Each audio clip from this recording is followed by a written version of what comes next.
بسم اللہ الرحمن الرحیم ان الحمد للہ والصلاة والسلام علی رسول اللہ اما بعد اللہم صلی علی محمد النبی الامی وعلی آلہ وسلم تسلیما قال النبی صلی اللہ علیہ وسلم حق المسلم علی المسلم خمس رد السلام وعیادۃ المریض واتباع الجنائز وإجابة الدعوة وتشمیت العاطس او کما قال علیہ الصلوۃ والسلام۔ آج کی حدیث مبارکہ مسلمان پر 5 حق ہیں۔ پہلا حق سلام کا جواب دینا، دوسرا حق مریض کی عیادت کرنا، تیسرا حق اس کے جنازے کے ساتھ چلنا، چوتھا حق اس کی دعوت کو قبول کرنا، اور 5واں حق اس کے چھینکنے کے جواب میں یرحمک اللہ کہنا۔ اس حدیث میں 5 حق بیان کیے گئے ہیں، اور ان میں ایک مشہور ترین حق ہے جو ہمارے ہاں عموماً لوگوں کو جس کا پتہ ہوتا ہے کہ مسلمان کے جنازے میں شریک ہونا فرض کفایہ ہے۔ تو یہ تمام چیزیں ایسی ہیں کہ اگر کسی مجمع میں ہوں اور کوئی مجمع کے کچھ لوگ ادا کر دیں تو سب کی طرف سے ادا ہو جائے، اور اگر کہتے ہیں کوئی بھی نہ کرے تو پھر سب کے سب گناہ گار ہوتے ہیں۔ اس میں جتنی بھی چیزیں ہیں وہ تمام کے تمام اسی میں آتی ہیں، اور تمام کے تمام کام الگ سے ثواب کے کام بھی ہیں۔ ایک تو مسلمان کا حق ہے کہ اگر وہ سلام کرتا ہے تو آپ نے اس کو جواب دینا ہے، سب پہ یہ پہلی چیز ہے سلام کا جواب دینا۔ اس سلام کے جواب دینے کا مطلب دوسرے حدیث میں آتا ہے جو شخص سلام میں پہل کرتا ہے وہ تکبر سے بری ہے۔ اب ہمارے ہاں سلام میں پہل نہ کرنا عموماً یہی ہوتا ہے کہ بندہ اپنے آپ کو کوئی چیز سمجھتا ہے، سامنے والے کو حقیر سمجھتا ہے یا اپنے سے کم سمجھتا ہے، اپنے کو عقل کل سمجھتا ہے، تو اس لیے وہ دوسرے بندے کو سلام کرنے میں پہل کرنے میں اپنی توہین سمجھتا ہے۔ اور حدیث میں آتا ہے جس شخص کے دل میں رائی کے دانے جتنا بھی تکبر ہو وہ جنت کی خوشبو بھی نہیں سونگھ سکتا۔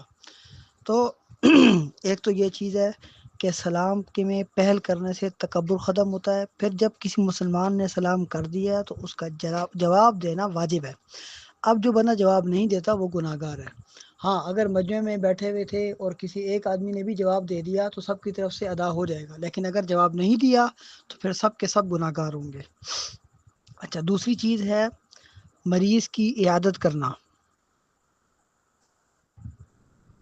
نبی صلی اللہ علیہ وسلم نے مختلف مواقع پر مختلف قسم کے اس کے فضائل بیان کیے ہیں۔ مسلمان جب بیمار ہو تو اس کی عیادت کے لیے جانا ضروری ہے۔ اگر کچھ لوگوں کو پتہ ہے، اس کے عزیز و اقارب کو پتہ ہے، اس کے دوستوں کو پتہ ہے اور پھر بھی وہ نہیں جاتے تو یہ سب کے سب گناہ گار ہوں گے۔ اور اگر بندہ جاتا ہے تو اس پہ دیکھیں ادھر بھی اللہ کے نبی نے بیان کیا ہوا ہے۔ حضرت صوبان رضی اللہ تعالیٰ کی روایت ہے، یہ مسلم شریف میں ہے، اذا عاد اخاہ المسلم لم یزل فی خرفۃ الجنہ حتی یرجع، یعنی جو شخص اپنے بھائی کی عیادت کرتا ہے تو وہ واپس آنے تک، یعنی جب سے وہ اس کام کے لیے نکلا ہے اور اس کے واپس آنے تک وہ جنت کے باغ میں رہتا ہے۔ اسی طرح ایک اور روایت ہے ابو ہریرہ رضی اللہ تعالیٰ عنہ کی ہے، اس میں آتا ہے کہ جب کوئی شخص جو ہے کہتے ہیں مسلمان مریض کی عیادت کے لیے جاتا ہے تو آسمان سے ایک فرشتہ پکارتا ہے، تو مبارک اور عیادت کے لیے تیرا چلنا مبارک، اور تو نے یہ عمل کر کے جنت میں اپنا گھر بنا لیا۔ اسی طرح اور بھی ہیں فضائل ہیں کہ فرشتے اس کے لیے مغفرت کی دعا کرتے ہیں وغیرہ۔ تو یہ بھی مسلمان کا حق ہے۔ تیسرا حق ہے جنازے کا۔ اب جنازے کے متعلق آپ کو بتا دوں کہ حدیث میں آتا ہے کہ جو شخص اپنے بھائی کے جنازے میں شریک ہو اس کو 1 قرات ثواب ملتا ہے، اور جو شخص اپنے بھائی کے دفن تک ساتھ چلا جائے، یعنی جنازہ بھی پڑھ لے، جنازے کے بعد دفن میں شریک ہو جائے تو اس کو 2 قرات ثواب ملتا ہے۔ تو صحابہ نے عرض کیا یا رسول اللہ یہ قرات کیا ہے؟ آپ نے فرمایا کہ یہ احد پہاڑ کے برابر ہے، یعنی اتنا بڑا ثواب ہے، اور اس کو یہ فرمایا یہ مسلمان کا حق ہے، اور جب جائیں گے تو پھر یہ ثواب بھی ملے گا۔ اسی طرح جو ہے کہتے ہیں اگلی چیز نمبر 4 ہے مسلمان کی دعوت کا جواب دینا۔ دیکھیں دعوت ہے، دعوت کا مفہوم وسیع ہے، وہ کسی اس کے گھر میں کوئی دینی پروگرام ہو سکتا ہے، وہ کھانے کا پروگرام ہو سکتا ہے، اور کچھ کسی بھی قسم کی کوئی چیز ہو سکتی ہے۔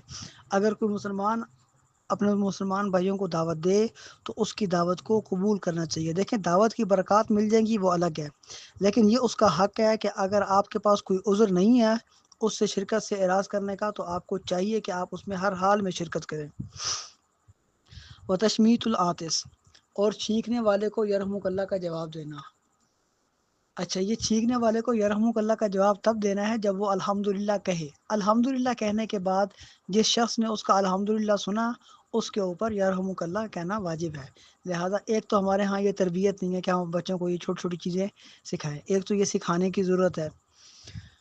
آپ کو ایک لطیفہ سناتا ہوں۔ ہمارے خلفاء میں سے ایک خلیفہ کے متعلق آتا ہے کہ اس نے کوئی قاضی مقرر کیا، اس قاضی کی کسی نے لگائی شکایت کہ یہ انصاف نہیں کرتا، تو خلیفہ نے اس کو بلا لیا۔ اب وہ قاضی جب خلیفہ کے پاس آیا تو دربار میں جیسے ہی داخل ہوا تو خلیفہ کو چھینک آ گئی۔ اب چھینک آئی تو دربار میں موجود تو درباری ہوتے ہیں، وزراء ہوتے ہیں، انہوں نے جناب کہتے ہیں یرحمک اللہ یرحمک اللہ کہنا شروع کر دیا۔ قاضی صاحب نے کچھ نہیں کہا، تو خلیفہ نے پوچھا بھئی قاضی صاحب آپ نے یرحمک اللہ کیوں نہیں کہا؟ نے کہا جی یرحمک اللہ جواب ہے الحمدللہ کا، جو چھینکنے کے بعد الحمدللہ کہے اس کو یرحمک اللہ کہنا ہے، نہ آپ نے کہا، نہ میں نے سنا، نہ میں نے آپ کو کہا۔ قاضی صاحب نے کہا ٹھیک ہے آپ خلیفہ نے کہا ٹھیک ہے قاضی صاحب آپ چلے جائیں۔ اور اس کے بعد پوچھا ہاں بھئی کس نے اس کی شکایت لگائی تھی، کون تھا جو مجھے کہہ رہا تھا کہ یہ انصاف نہیں کرتا، یہ تو مجھے نہیں بخش کے گیا۔ تو یرحمک اللہ جو ہے یہ الحمدللہ کا جواب ہے، یہ صرف چھینک کا جواب نہیں ہے۔ چھینکنے والا الحمدللہ کہے تو پھر یرحمک اللہ کہنا